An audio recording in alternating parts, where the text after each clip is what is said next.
Tony, if you could change anything about the Ohio State football program, what would you change? More access for media. No, that's a selfish answer, but I do think it wouldn't be a bad answer to allow more access, to put out more stories that the Ohio State University likes to see, and especially with new coaching staff where they want people to get to know them and see the good that they're doing. That'd be a selfish answer. In terms of, I think they've made a bunch of positive changes on the football field. They needed to fix the defense. Ryan Day has gone out and did that emphatically.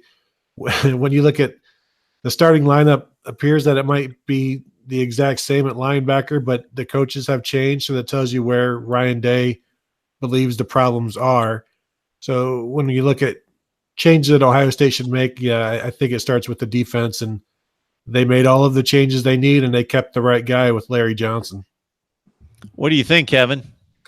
Well, I'm going to give a selfish, unselfish answer, kind of following up on Gerd. Selfishly, I like noon games because I get done with my day and I can watch the night games. But I guess if I could change things, I'd have fewer noon games. And I know that's not necessarily going to be the case with Fox and BTN trying to use that noon block as, their big block, so they're not going up against the CBS, ABC, ESPN conglomerates. But I just don't think that there's enough juice in the stadium for noon games, and Lord knows we're not going to be able to find a way to change that. So I just don't know if 12 p.m. games are the greatest thing in the world. What do you say, Steve? If there's something you could change about Ohio State football, I'll even let you play time travel and go back in time if you'd like. Well, I'm going to agree part and parcel with what Kevin was saying, and to be honest, we're at a point now where they're trying to squeeze every last ratings point out of each of these 3 TV windows each week. And I think it's come to the point where it's inconveniencing the fans trying to go to the stadium because you never know, until very late in the process. Is this going to be a noon game? Could it possibly be 7 p.m., which they can even still do that? So, to me, I'm old enough to remember that back in the 70s and 80s, they pretty much gave you all the game times for the season and set everything ahead of time, and you could make the appropriate plans. I think they do it for homecoming in about half the games now, but there's still like a Nebraska game in the 4th week. We don't know what time that game's going to be played.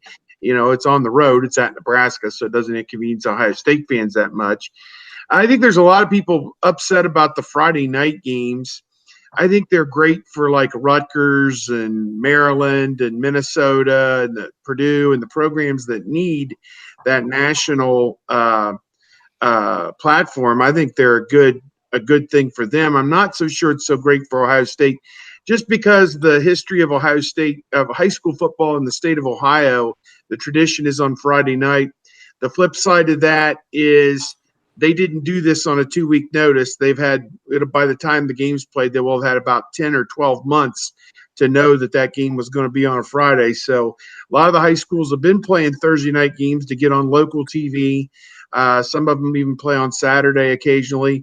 They can't come and cry and complain and say, well, we didn't know about it. Well, it was pretty widely publicized that one game in 5 years is going to be on a Friday. And if you want to protect your gate, move your game to Thursday or Saturday is kind of my feeling. Now we always play Friday night at 7 o'clock because that's just how people are. But that's our tradition here, so how many times do we bump into that crap? The only thing, I guess, get off my soapbox, I do like that they've come out with some ticket packages that allow some fans to select 3 or 4 game ticket packages. Kind of speaks to as great. I mean, they've won back-to-back major bowl games and Big Ten championships, and yet the ticket market must be soft for them because they're offering packages to the rank and file public, and even some single game tickets to the public that they've never done that before, at least in the summer. So where it used to be an exclusive club to be able to get season tickets or whatever, that's not necessarily the case anymore. I think HD television and drinking your own beer and eating your own hamburgers and hot dogs back at home is kind of winning out over that desperate need to be in the stadium for the Cincinnati or the Florida Atlantic game. So maybe they're experiencing a little bit of soft ticket market and sticker shock, because they've raised the prices to an average of about $100 a game right now. And, that eliminates a lot of the people in the general public right off the top. What you got for us, Claire? Well, Mark and I both work for TV. So I hate to break it to everybody, but unfortunately, I guess I can't comment on ratings or why certain things happen there. But I will say that they're no longer going to be 8 o'clock games. They're going to be 7:30 games, which I think was not, the impetus for it was not that it would be better for the student athlete. It's a half an hour difference. I doubt that any of those guys are going to bed before 3 a.m. anyway. But as a fan, it's nice to kind of have that transition between the games, to watch some of the wrap-up shows and kind of, get everything situated. I think a lot of things are going to be preempted because of it. Those games tend to run long. So, that's just kind of my opinion on TV is part of that. As far as the Ohio State program, I'll kind of dovetail on what Tony said, and there's not a ton. I'm a big person that loves tradition at Ohio State. I'm really excited to see what Ryan Day is going to bring as far as his traditions. I want to have him involve the students a lot. I think that's something that Urban really brought back with the quick cows. I'd love to see that continue, again, because I think students are such the lifeblood of it. We watched it on the flip side at the Schottenstein Center when the students were not as involved. It's not a very student-friendly or student-rich environment for basketball. And, the games aren't, I can't remember if it was Steve or Kevin, that's, there's not a whole lot of juice going on. So I definitely think that it was both of us that said that. Okay, good. I can speak I for don't Kevin. use doing quick cows either. I see like 300 people doing it. I just do it well or don't do it at all. I have to disagree. I think quick cows is a mess. I think it's a mess.